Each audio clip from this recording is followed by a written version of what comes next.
recruit at Christmas. Young Lieutenant Claflin left the Brooklyn Navy Yard at an early hour and arrived at the recruiting office at 10 o'clock.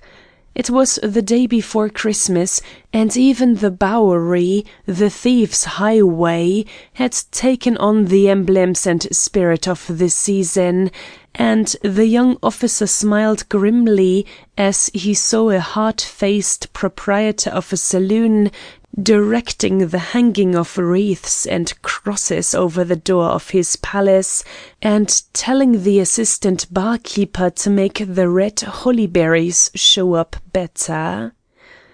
The cheap lodging-houses had trailed the green over their illuminated transoms, and even on Mott Street the Chinamen had hung up strings of evergreens over the doors of the Joss House and the gambling house next door.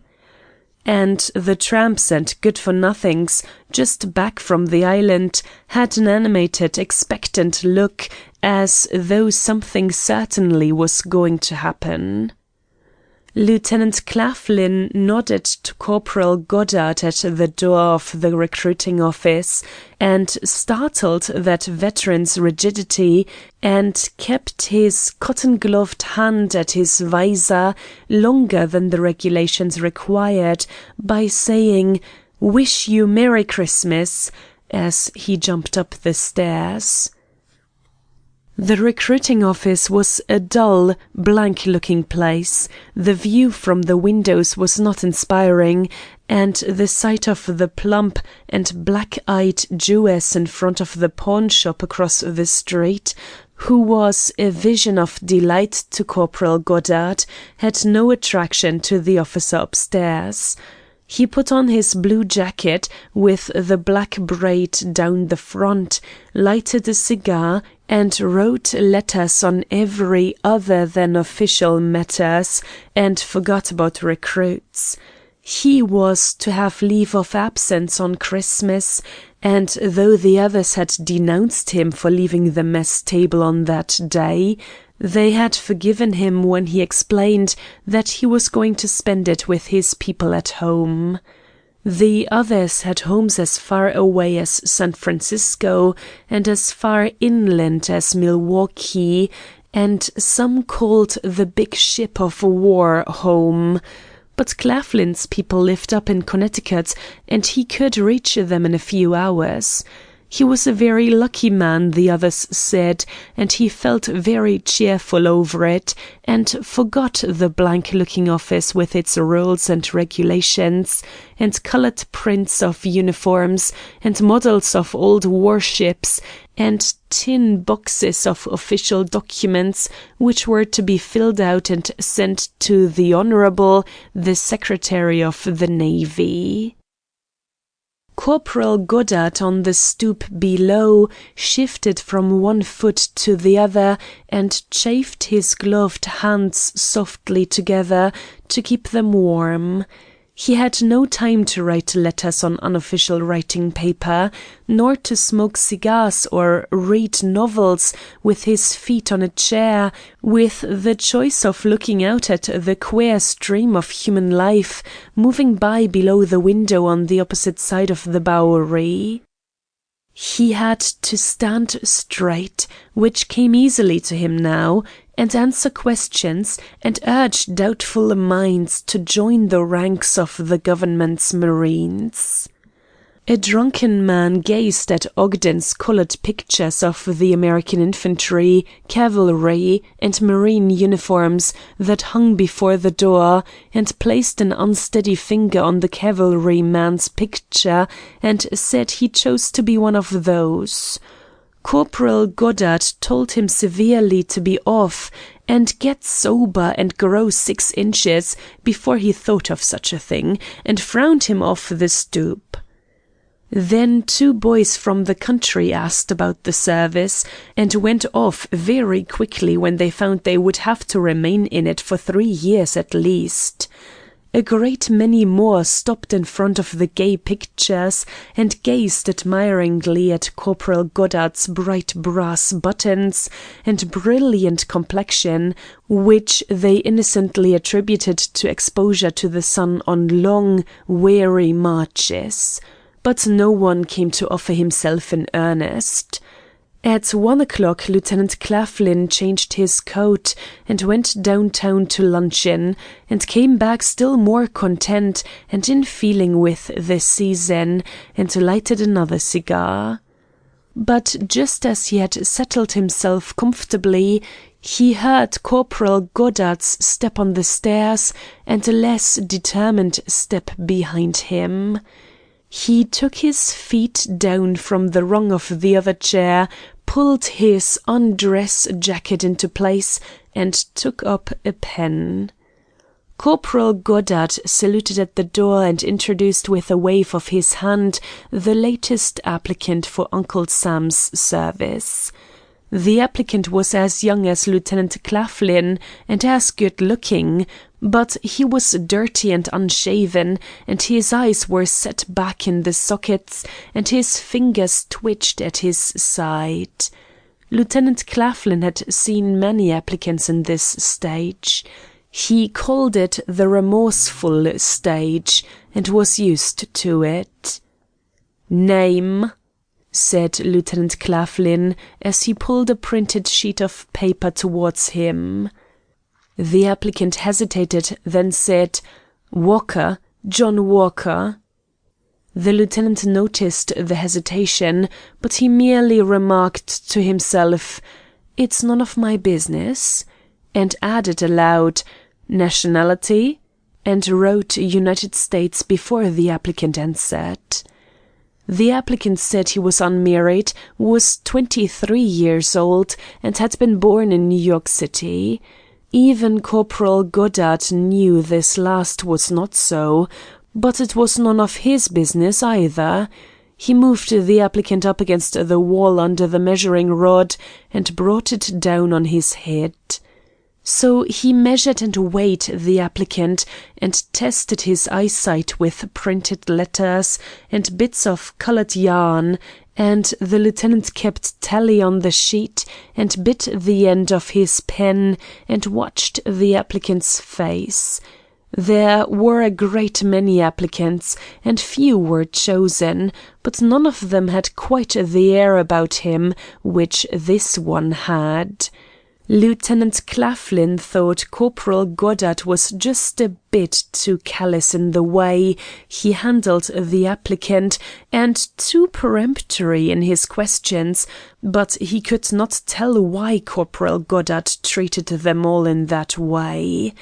Then the young officer noticed that the applicant's white face was flushing, and that he bit his lips when Corporal Goddard pushed him towards the weighing machine, as he would have moved a barrel of flour. "You'll answer," said Lieutenant Claflin, glancing at the sheet. "Your average is very good. All you've got to do now is to sign this, and then it will be over." But he did not let go of the sheet in his hand, as he would have done had he wanted it over. Neither did the applicant move forward to sign. "After you have signed this," said the young officer, keeping his eyes down on the paper before him, "you will have become a servant of the United States. You will sit in that other room until the office is closed for today, and then you will be led over to the Navy Yard and put into a uniform, and from that time on for 3 years you will have a number, the same number as the one on your musket. You and the musket will both belong to the government. You will clean and load the musket, and fight with it if God ever gives us the chance, and the government will feed you and keep you clean, and fight with you if needful." The lieutenant looked up at the corporal and said, "You can go, Goddard," and the corporal turned on his heel and walked downstairs, wondering. "You may spend the 3 years," continued the officer, still without looking at the applicant, which are the best years of a young man's life, on the sea, visiting foreign ports, or you may spend it marching up and down the Brooklyn Navy Yard and cleaning brass work. There are some men who are meant to clean brass work and to march up and down in front of a stone arsenal, and who are fitted for nothing else. But to every man is given something which should tell him that he is put here to make the best of himself. Every man has that, even the men who are only fit to clean brass rods, but some men kill it or try to kill it in different ways, generally by rum. And they are as generally successful if they keep the process up long enough. The government of which I am a very humble representative is always glad to get good men to serve her, and I may be wrong, and I'm quite sure that I'm speaking contrary to regulations, that some of her men can serve her better in other ways than swabbing down decks. Now you know yourself best.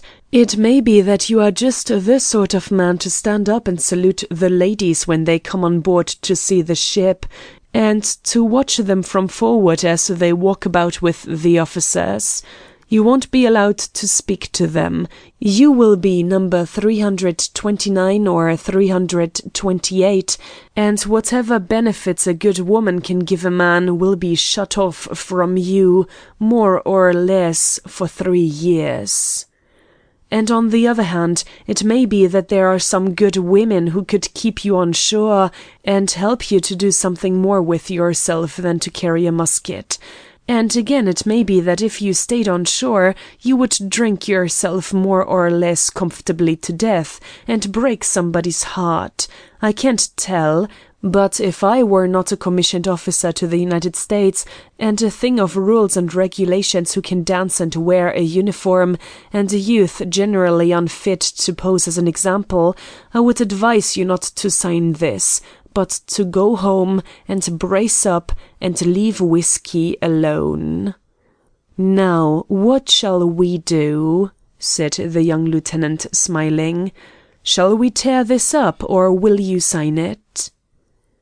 The applicant's lips were twitching as well as his hands now, and he rubbed his cuff over his face and smiled back. "I'm much obliged to you," he said nervously. "That sounds a rather flat thing to say, I know, but if you knew all I meant by it, though, it would mean enough. I've made a damned fool of myself in this city, but nothing worse. And it was a choice of the Navy where they'd keep me straight or going to the devil my own way. But it won't be my own way now, thanks to you. I don't know how you saw how it was so quickly, but you see I have got a home back in Connecticut and women that can help me there, and I'll go back to them and ask them to let me start it again where I was when I went away." "That's good," said the young officer cheerfully. "That's the way to talk. Tell me where you live in Connecticut and I'll lend you the car fare to get there. I'll expect it back with interest, you know," he said, laughing. "Thank you," said the rejected applicant. "It's not so far but that I can walk, and I don't think you'd believe in me if I took money." "Oh, yes, I would," said the lieutenant. "How much do you want?" "Thank you, but I'd rather walk," said the other. "I can get there easily enough by tomorrow. I'll be a nice Christmas present, won't I?" he added grimly. "You'll do," said the young officer. "I fancy you'll be about as welcome a one as they'll get." He held out his hand and the other shook it, and walked out with his shoulders as stiff as those of Corporal Goddard. Then he came back and looked into the room shyly. "I say," he said hesitatingly. The lieutenant ran his hand down into his pocket. "You've changed your mind?" he asked eagerly. "That's good. How much will you want?" The rejected applicant flushed. "No, not that," he said. "I just came back to say, wish you a Merry Christmas." End of A Recruited Christmas by Richard